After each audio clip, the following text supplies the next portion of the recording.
Welcome to Quora Anonymous. If this is your first time and you like the video, please like and subscribe. If you would like to read along, turn on closed captioning with the 3 dots in the upper right corner. Now, let's begin. What has your toddler said that left you completely dumbfounded? My first daughter, who's 1 month shy of turning 3, has been having an unusual demand from the past couple of weeks. She wants to be a little sister. She already is a big sister and wants her own big sister. She asked me if we can have another girl and make that baby her big sister. She answered her own question by saying that she will become a big sister again, and even her little sister will become a big sister, but there's no chance of her becoming a little sister. She seemed a little sad about this, but got distracted by something just then and went on toddling away from me. A few hours later, she came running to me in the kitchen announcing in a chirpy voice that she has an idea. I asked what she has come up with and response was that I could sometimes be her big sister and call her my little sister as we play together. I got on board with the plan and we started playing as 3 sisters, with my firstborn being the lucky middle sister in her own words. Just then she needed a potty break and I had to be mommy again. She kept thinking hard during the potty break and even a few minutes after we got back to playing. I asked what she was thinking about. She said she wanted a big sister for all the time and mommy or her older cousin who lives in California do not fill that requirement. She went and sat in her tent and kept thinking. After a few minutes she's excited again about her another new idea. On being asked, she says in her cute, chirpy voice, "Remember in the song Do You Want to Build a Snowman, how Elsa and Anna's parents go on a ship on a stormy night and never come back? There must be other big girls too whose parents got stuck in a storm and never came back. How about we bring that big girl home and you become her mommy, Papa becomes her daddy too, and I become her little sister. That way I get to be a little sister," she said while catching her breath from all the excitement and talking too fast. I, dumbfounded, just stared at her with tears in my eyes and a big grin on my face. I told her what she's talking about is called adoption and sounds like a good plan on making her a little sister. She smiled and said, "Let's talk to daddy later today, okay?" It was Mother's Day. My Muslim husband had asked me earlier in the week to choose a gift. All I wanted was to be allowed to go to church and to take our babies with me. I wanted him to go also if he would. All week he tried to persuade me to change my mind. He said that a church visit could be discussed another time and offered to let me choose a gold piece of jewelry instead. I suppose I felt proud of myself for my quiet yet firm resolve to only want a day at church. We'd just finished breakfast when he seemed to randomly decide to let me go. It wasn't uncommon for him to change his mind, so I knew I'd need to get us out the door as quickly as possible. My oldest daughter Sammy was about 4 years old. I dressed her for church first, then hurried to get myself and her baby sister ready. I exited the bedroom loaded down with an oversized diaper bag, baby carrier and purse. It seemed like we were actually going to make it. I dressed Sammy with Mother's Day in mind. We both had on matching dresses with little blue flowers. That day must have been much too special for boring dresses with little blue flowers. Sammy had experienced a moment of divine inspiration during my absence. She'd changed into a top with bright neon flowers and pants with stars and stripes. She accessorized with Mardi Gras beads, fairy wings, and plastic Cinderella dress-up shoes. I'm still ashamed when I remember the moments that followed. She was smiling up at me, expecting me to be impressed with her new look, and I'm pulling her into the bedroom as I demanded that she put the dress back on. She didn't struggle, but her little spirit was so wilted that it was difficult to dress her. Between sobs and sniffles she asked why she had to change clothes. I said, because those aren't church clothes. Those are play clothes. The dress is nicer for church. We dried the last of her tears and were about to hurry out of the room when she asked, "Mommy, how do you know that God will like this dress better than the other one? Are you sure?" It felt like time stood still for a moment. It wasn't just her words, but her eyes. A tear rolled down my cheek I felt so ashamed. I told my little girl that I was wrong for not thinking about what clothes God would like to see. The dress with the little blue flowers was put aside. Even though it was Mother's Day, it was the Lord's Day. The true gift that day was not that my Muslim husband agreed to let me go to church, but that my 4-year-old daughter reminded me of what worship is truly about. She wore what she thought God would like to see on her. My son has had many that left me laughing and wondering, how does this boy's mind work? He wasn't yet 3 when we moved to a small town that was the county seat and held the county prison. I stopped at the red light outside the prison when my son Paladin said, "Dad, I know what that is. That's the jail where they send all the bad people, people who steal and people who hurt other people and people who tell bad jokes." When the light changed to green, I had to pull off the road until I stopped laughing. And Paladin loved fantasy/adventure tales movies, TV, and books. Not quite a toddler, but before he turned 4, we had bought him a half-dozen fantasy kits of landscapes with dinosaurs, creatures and fictional/legendary good guys. Paladin spent all day building his own fantasy world using all his landscape pieces and populating it carefully with every one of his characters. His mini world took up most of the floor. It was at least 12x16. Once finished, he walked all around it and through it to survey it from every angle. He had left footpaths barely large enough for him in order to do this final prep. And as he moved throughout, he'd make final adjustments until all was just as he wanted it to be. Satisfied after one last look around, Paladin stood tall and said loudly, "Okay everybody. This is a take." Quiet on the set. How does this kid's mind work? About the time he turned 3, we were having dinner when in conversation my wife said something about before she was married. Wait. You're married? To who? The wife and I just looked at each other smiling. Paladin looked incredulously from one to the other of us. I'm. Mom, you could have done better than that. At 2 years old, one afternoon I was in the kitchen prepping for dinner when Paladin came running in excitedly. Dad, I finally figured out why we have a belly button." "Oh yeah, why is that?" "To mark our middle." When he was still 3 and had just learned to count, he was fascinated with numbers, letters, and words. During the holiday season, we hosted dinner for the family and we were seated at the table eating. I could see that the boy's brain was working on something and was just about to ask when he shouted out, "There are 90 toes under this table right now." I busted out laughing, and the others joined me as Paladin went around the table pointing at each of us, 10, 20, 30, 40, etc.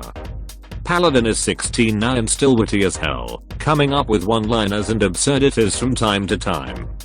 It's a shame that most kids lose their unique perspective of the world and lose their desire to facilitate imagination.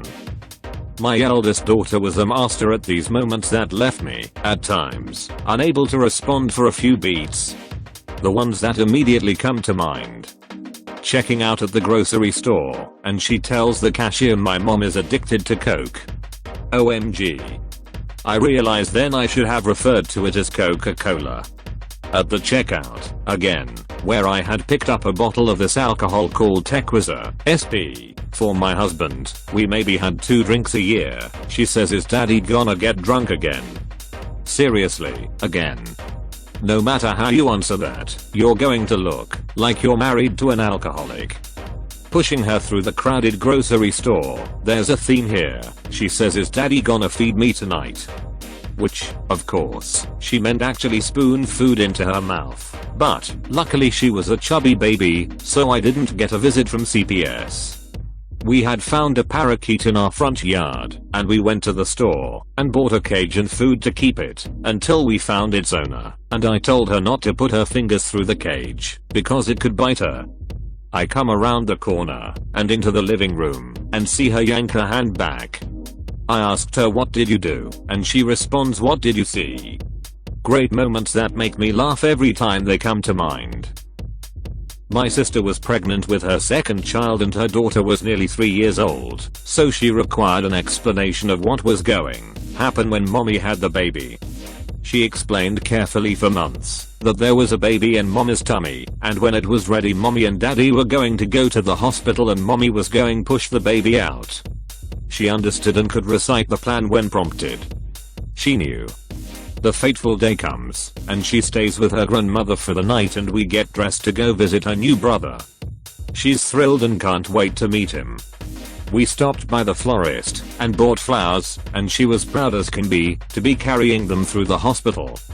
She spent a good 15 minutes just admiring him and kissing his head, and as the visit was coming to an end she looks up from her place on the bed and asks, "Where's his mommy and daddy?" We all just looked at each other stunned. Yes, he was her brother. Yes, he was in her mommy's tummy, but she had no understanding that her mommy and daddy were also his mommy and daddy, and that she was going to have to share them. My son was 3 years old and had been going to 3-yo kinda for about 2 months. He was not keen and had trouble socializing at first as he was very shy. His teacher said that mat time was his favorite when they read stories and sang songs together. Every kinda day we would sit down to dinner and ask Matthew to tell us what he did at kinda, who he played with, etc. He reeled off that he played with Mrs. Elder's Matchbox cars on the mat inside. Cars were his passion at the time. We sang some songs, then he listed the songs they sang one by one. Finally, the last one he said, we sang about bum *ts. Dad and I looked at each other in horror. Little sister giggled. Matthew laughed and repeated the statement. We asked him to tell us the name of the song again. He repeated it again. Not wanting to make a big deal of it, we changed the subject and continued with dinner. I'm sure that he didn't know what the word meant, and equally as sure teacher and assistants would never have used that word within the children's hearing. Very old school teaching staff, beyond reproach. After dinner, we asked him if he could sing the song for us. He couldn't remember the words or the tune. So mum and dad were scratching their heads. That day was the last day of term and school holidays were upon us for the next 2 weeks. I knew both teachers were heading out of town for most of the holiday period, so I couldn't contact them for clarification. This was in the early 90s, long before the internet and Google, and computers were all about word processing and saving files to floppy disks. No email in those days either. I grabbed every nursery rhyme book and storybook we owned and went through them with a keen eye hoping to find a similar sounding song rhyme. I considered calling a couple of the children's parents to see if they had any idea what the song was, but decided against it as how do you broach the subject without offending anyone. I saw one of the parents with their child in tow at the supermarket a few days later and asked her delicately about the song. She didn't know and asked her son what songs they had sung at kinda that particular day. He had also forgotten. Must have been a great song. I tried to forget about it, but you know when something just gets stuck in your head. Well, this was it. So annoying. We continued to enjoy our favorite TV shows and activities over the 2-week holiday period. Finally, time to return to kinda after the school holidays. I took the teacher aside and relayed our strange conversation at the dinner table. She didn't recall the song, but asked her assistant to come over and have a chat. Her memory was much better apparently. Mystery finally solved. Oh yes, we sang 5 Current Buns. I had heard of the song, but it was not one of the more familiar ones that I had sung with my children previously. The teacher gave me a copy of the lyrics and I knew the tune, now that I had been told the correct song name. We learned that song and sang it many times in our house with the correct words being used, of course.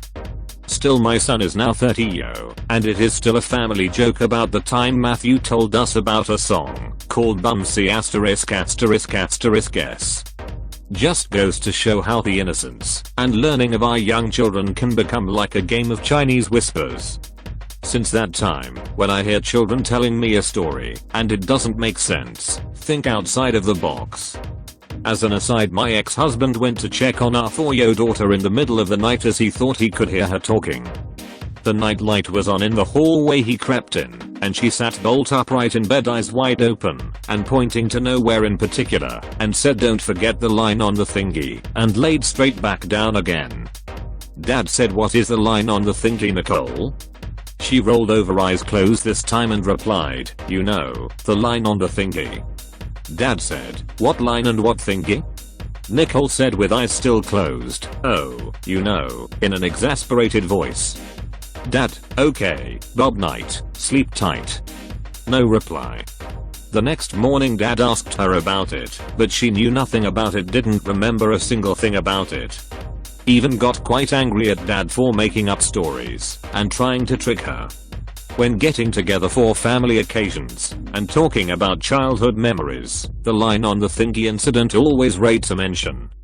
P.S. We decided that Nicole, now 28, must take after my mother, who at 10 sat up in the bed she shared with her 3 sisters. This was post-war England, eyes wide open, and recited the Lord's Prayer, clearly and concisely from start to finish, then laid down again, and went back to sleep. Only to be confronted by her 3 sisters and her father, who heard her clearly from her parents' bedroom down the hallway. Nana never heard a word the following morning. She also had no recollection of her recitation the previous night, and couldn't be convinced she had done so for quite a while. When my daughter was about 3, I was substitute teaching in the day and going to college at night. It kept me extremely busy. I frequently wouldn't get a teaching assignment until just a couple of hours before classes were set to begin. She was 3 and her brother was 4, and mornings were sometimes almost complete chaos. One morning in particular seemed to be really off the rails. Both kids going in opposite directions, doing anything but getting ready. No matter what I did, I could not seem to pull all the loose ends together. I was struggling with my temper, trying not to yell, because as young as they were, the dysfunction was ultimately my fault, or just the fault of life in general. They were just being kids. At 3 and 4 years old, what do they understand or care about time? Nothing. By the time we get to the point of actually exiting the house, I'm sweating buckets just from the strain of biting my tongue and keeping my cool. Amazingly though, we are only a few minutes behind schedule. Usually, I would sing a song from an old kids show they loved, one about going to the closet, going on a trip, grabbing stuff to split, etc, etc. It kept us focused on splitting, kept us together, and kept me from yelling like some drill sergeant at the door. This day, I was so busy trying to bite my tongue we weren't singing. Of course, we got to the porch and organization just flew apart. One kid went one way, one another. I about lost it. I turn around, and my daughter is standing there staring at the trees in the yard with a look of absolute wonder and delight on her face. It was pure and sweet, and at first the beauty of it almost completely escaped me. The trees were silverleaf maples and there was a nice spring breeze that morning. She is mesmerized, wonderment on her face. "Look, mommy." The trees are laughing. They are being tickled by the wind. Suddenly, being exactly on time just wasn't as important as taking just a minute to watch laughing trees. My daughter started speaking very early. My wife once asked me, "Do you want to be ER?" My 25-month-old daughter immediately popped up and said, "I also want a beer." She had been in Kerala for 6 months as I was away at sea and had only been listening to Malayalam during that time. I wasn't sure if she still understood English, let alone spell it. Her flair for English obviously continued as she was editor of her school magazine in her final year and got an 800 in her SAT verbal. My son on the other hand started speaking very late. So late that my wife took him to the pediatrician a couple of times to check if anything was wrong. Once started he wouldn't stop, as if to make up for lost time. We lived in a gated colony. He would stand on the balcony and interrogate anyone who passed on the street. We had a first floor flat and a retired Air Commodore lived in the ground floor flat across the street. He liked to potter in his garden, but the minute he showed his face my son would engage him in conversation. So much so, that after a few minutes he would excuse himself and go back inside. I caught him once peeping from behind his curtain to see if the coast was clear and he could safely do some gardening. At about 3½ I took him to enroll him in kindergarten. The previous day I was getting his birth certificate out of my lockbox and he wanted to know what it said. It says Parthan Visvanathan idiot. At the school the headmaster asked him his name. My name is Parthan. But what does your father call you? He calls me idiot. The HM was a little taken aback, but he pressed on asking him the names of various objects. After 1 or 2 questions he got tired of this one-sided conversation, and asked the HM, what's your name? What's that soldier doing here? It was an army-run school. Why isn't he fighting someone? The HM was very impressed and wanted to put him in the upper kilograms. I had to tell the HM don't get carried away. He can't read or write. He only knows how to talk. After a few days in school he came home one day and said the rose is a lovely flower. My wife immediately corrected his pronunciation. But my teacher says flower. My wife again told him the correct pronunciation. He thought about it for some time and came up with a solution. Okay. At home I'll say flower, but in school I'll say flower. When my son was 7 months old his grandfather passed away. This man loved my son wholeheartedly. My husband was out of town when I gave birth, so it was my father-in-law that cut the cord. They had a very special bond.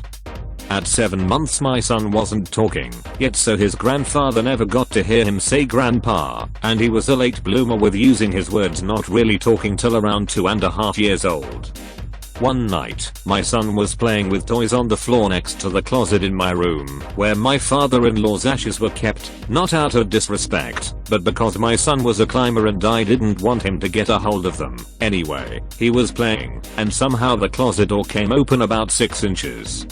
Nobody touched it, it just opened. My son looked up at the door, and smiled and started holding up his toy in the direction of the closet, and said, "Here bumper, you bumper." This freaked me out a little cause bumper or grandpa isn't a word I taught him to say. Whenever he needed help or want me to play with one of his toys he would say, "Here mama, you mama." That closet door would open by itself about once a month for the next year that we lived there, and when it did my son would sit there, and I guess he was playing with his grandpa. My son is 14 now, and he will to this day tell me his grandfather taught him to say grandpa.